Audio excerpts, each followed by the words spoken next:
ชื่อได้เจ้านั่นล่ะเสือพาฮะเสือพาพาน้องพาโอ้ผู้อยู่นี่เอาผัวแล้วบ่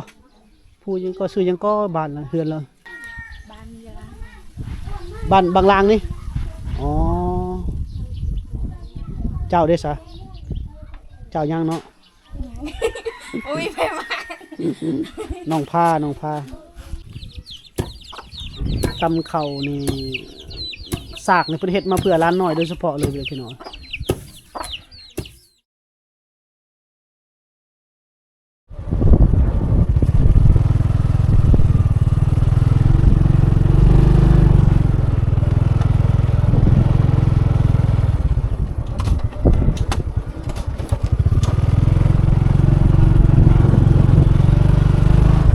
ฮอดเลยเด้อพี่น้องเด้อ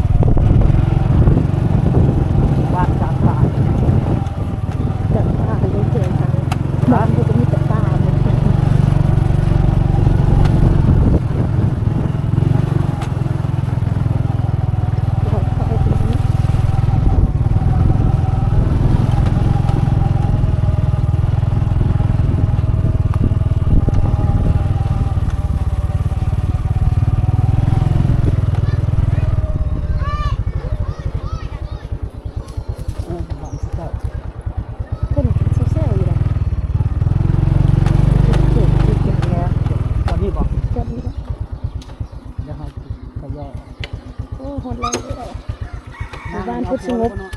สงบดีเลยบริดีเด็กก็จะออกไปนั้นหมดเนาะเขาไปอยู่สวนมดแบบ 2-3 บ่อนผู้ทำบริเวณคันแวนี่อยู่สวนมันมดมันสับปะหลังไปให้สิเลาะเบิ่งหมู่บ้านเพิ่นก็เนาะพาพี่น้องเลาะเบิ่งหมู่บ้านเขาเจ้าก่อนพี่น้องหมู่บ้านนี่แบบอยู่ผู้โหโหลนเนาะพี่น้องเนาะแบบนี้เป็นแต่เฮือนเขาเจ้าแหละส่วนหลายคนใหญ่เนี่ยเขาไปอยู่สวนมันหมดแล้วพี่น้อง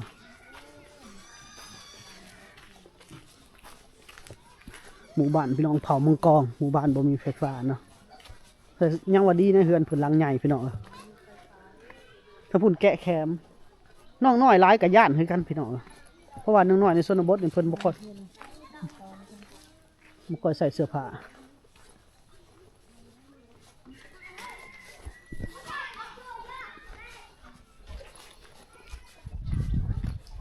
โอ้มันนี่มีแดดนะพี่น้อง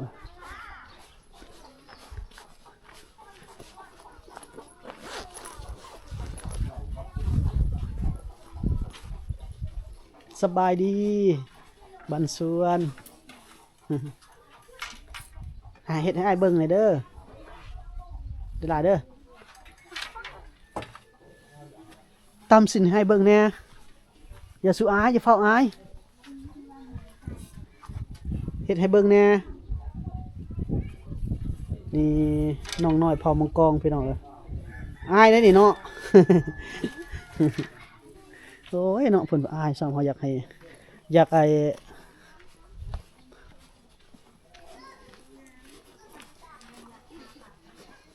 หมู่บ้านเท่านี้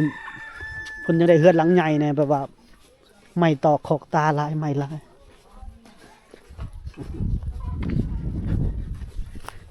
ทีมงานเขาควักเลย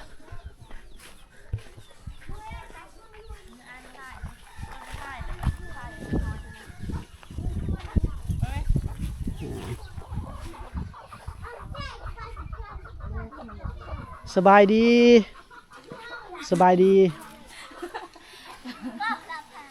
คือบ่ตำเข่าล่ะตำให้อายเบิ่งแน่เดี๋ยวเอาขนมให้กินดอกอายไผบ่มีไผเห็นดอกมีแต่อายผู้เดียวเห็นนี่นะชื่อได้เจ้านั่นล่ะเสือพาฮะเสือพาน้องพาโอ้ผู้อยู่นี่เอาผัวแล้วบ่ผู้ยังก็ซื้อยังก็บ้านละเฮือนแล้วน้องยังบ่น้อยเอาผัวแล้วเอาผัวบ้านใดบ้านเยอะบ้านบางลางนี่อ๋อเจ้าได้ซะเจ้ายังเนาะอุ้ยไปมาน้องพาพี่น้องเอาตั้มเลยล่ะตั้มให้อ้ายเบิ่งนะตั้มเมือง หลักอายบ่ตำข้าวกะอายเนาะเฮ็ดยังบ่อายบัดนี้เฮ็ดยังบ่อาย กินข้าว อย่าไปอย่าหันหลังใส่อายกว่าพี่ปีนหน้าไว้พี่ละบ่ตำกะแนมเบิ่งอายก็พอละน้องพาเนาะน้องพาบ้านเดี๋ยวนี้ไปตักน้ำอยู่ใส่น้ำกินไปตักอยู่ใส่น้ำกินอยู่ลุงจักโมงไปตักละ3 โมงบ่ตำเนาะข้าวนี่เนาะคันอ้ายเฝ้าอยู่นี่อ้ายเฝ้าหมดมื้อก็บ่ได้กินข้าวแล้วมื้อนี้เนาะพอแห้งแล้วเนาะคันเฝ้ากันหมดมื้อนี่อ๋อจักโมงไปตักน้ำ 3 ชั่วโมงคำจังไหนเนาะหันหน้ามาพี่เด้อเฮ้ยโอเคขอบใจอ้ายเป็นแขกมาทันทีสิพาอ้ายมาพาอ้ายเที่ยวพาเฮ็ดหยังให้อ้ายเบิ่งแบบนี่แบบคนในเมืองเขามาเขาก็อยากเห็นแหละตำข้าวตำนี่ก็เจ้าก็บ่ให้เบิ่ง เคยอ้าย ตอนแรงไปตักน้ำให้อ้ายเบิ่งได้บ่ตอนแรงไปหาบน้ำได้บ่ไปหาบน้ำฮะ ใครเอ้ยใคร ขันเอื้อยเจ้าบ่พาไปเนาะ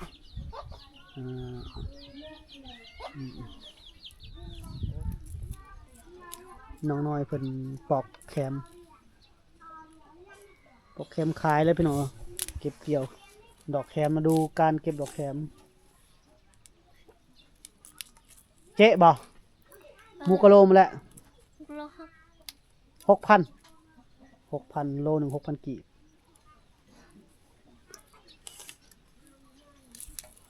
โอ้ยนอนซ้ำอะไรไง มือเกดเดี๋ยวจะมาหอนเถอะ ฮะพาพี่น้องเลาะส้มก่อนพี่น้องแถวนี้เพิ่นอยากอายกล้องเนาะ แต่อายเขาก็ให้ถ่ายเด้ หาทายอยู่แต่ว่าบ่แบบ แต่บ่เฮ็ดหยังให้เบิ่ง บ่เฮ็ดหยังให้เบิ่งยังบ่ ดีได้มันจะดีกว่าเพิ่นบ่ให้ถ่ายดีกว่าเพิ่นโพก แลนนี้บ่เพิ่นว่าเอานํอยู่ มันว่านำได้ แต่ว่าค่อยเฮ็ดกิจกรรมนี่ให้เจ้าบ่ได้มีแต่โซลาร์เซลล์พี่น้องบ้านเนาะ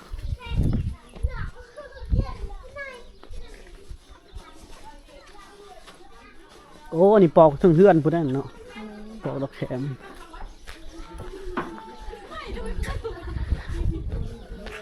แต่ก่อนเขาบ่ได้อายเลย มาปีแต่ก่อนเขาบ่ได้อายเลยพี่น้องเดี๋ยวนี้เดาะเขารู้จักอายน่าจะโซเชียลเขาถึง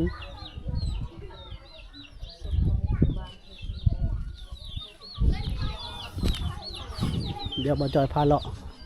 โอ้มีน้ำลิ้นแล้วมีน้ำเพิ่นยังวะ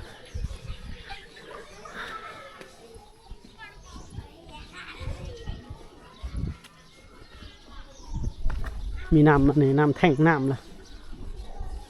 6,000 ลิตร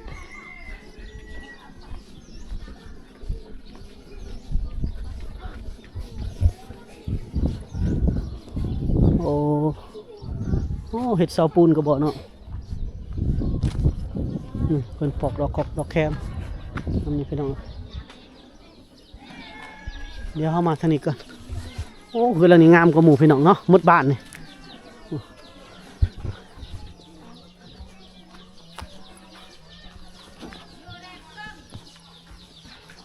ในอันนี้อาจจะเป็นห้านขายเครื่องขายของ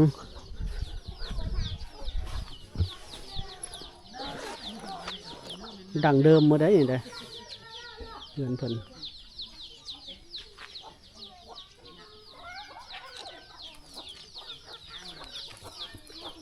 เก็บดอกแคมมา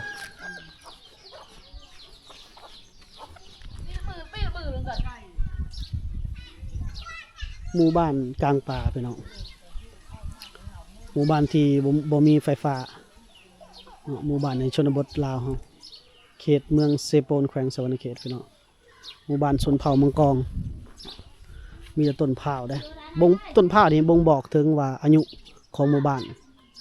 ที่สร้างตั้งมาหลายปีนะพี่น้องหมู่บ้านเขาเจ้านี่สร้างตั้งขึ้นมาตั้งแต่สมัยสงครามพุ่นล่ะพี่น้องเนาะแบบว่าลี้ภัยสงครามเลยอยู่นี่เลยก็สร้างครอบครัวขึ้นมาแล้วอยู่แบบนี้เลยต้นไม้ต่อผู้เฒ่าผู้แก่เนาะ ลูกหลานเป็นคนชนเผ่าตรีชนเผ่ามังกรอาศัยอยู่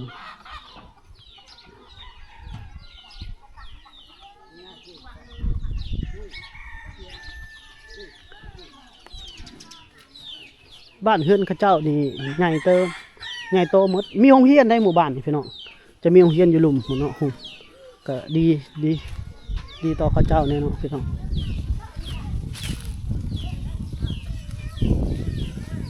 ต้นไม้ต้นพร้าวพี่น้องต้นตะพุนกับลูกหลานเพิ่นตำเขาอยู่ดีแต่ว่าบ้านนี่มีโรงเรียนแล้วก็มีเฮือนที่หน้าแน่นเนาะพี่น้องเนาะแต่บ่มีไฟฟ้าเท่านั้นแหละน้ำลิ้นก็มีน้ำบาดาลก็มีแต่ว่าเพเสียหายไปหมดแล้ว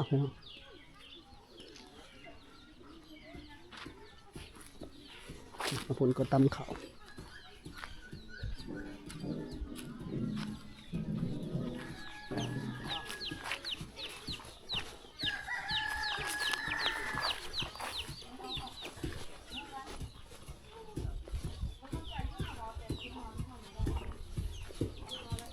แถวนี้ฟืนผลแล้วพี่น้อง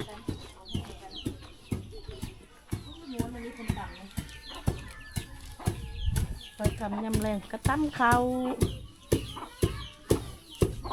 พอสมัยตำเข่านี่สากในประเทศมาเพื่อร้านน้อยโดยเฉพาะเลยพี่น้อง แต่ว่าเขาจะ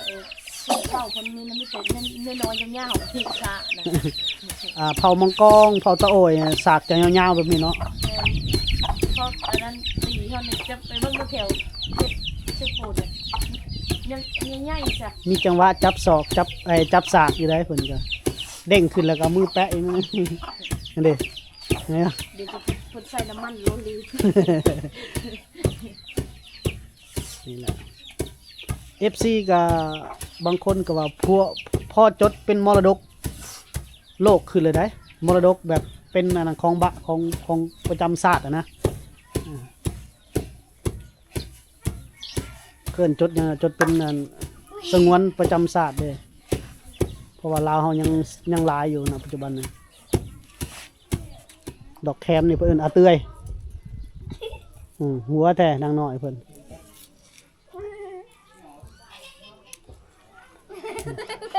หลานน้อยในชนบทพี่น้อง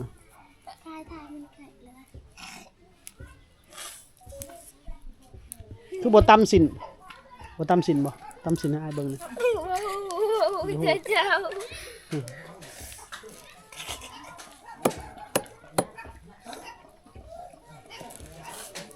ปอกแคมไผไปหาแคมนี่ไผไปหาคนนี้บ่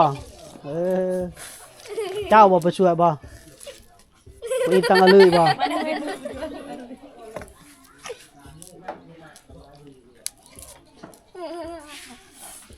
มีแต่หัวเนาะนางน้อยเพิ่นหลานน้อยในชนบทพี่น้อง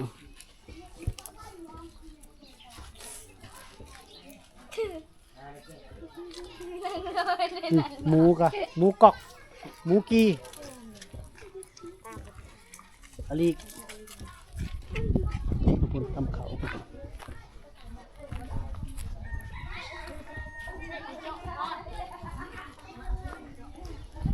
ผู้สาวตำเขากลับมาหาเราอีกคือเก่า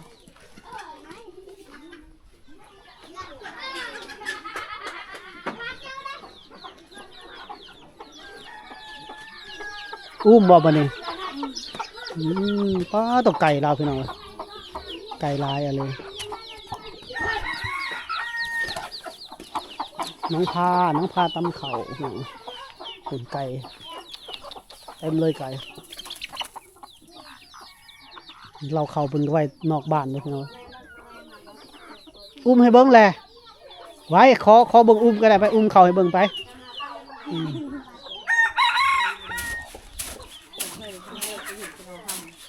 ปกติมันจะทิมนะอันนี้น้องสาวคนเอาเป็นตัวหมูตัวไก่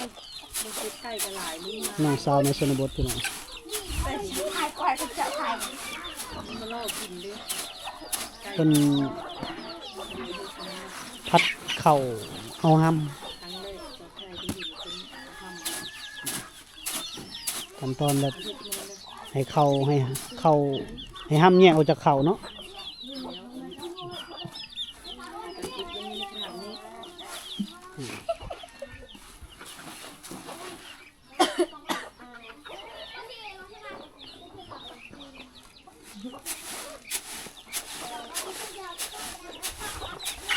สาวน้อยเผามังกรเป็นตำเข่าแล้วก็พัดเข่าใจห้ำออกจากเข่าผิวพรรณหน้าตาดีได้พี่น้อย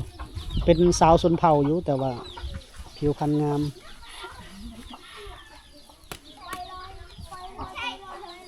นี่เพิ่น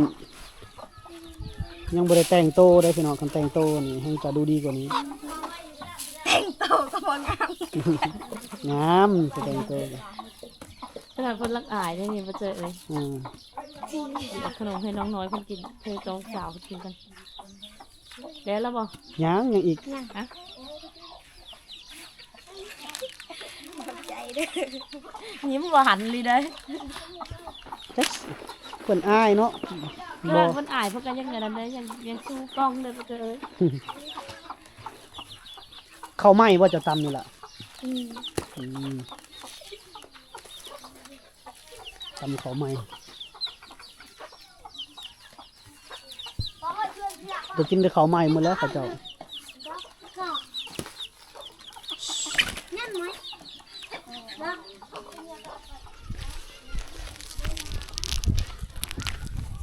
พี่น้องกะจับประมาณนี้แหละ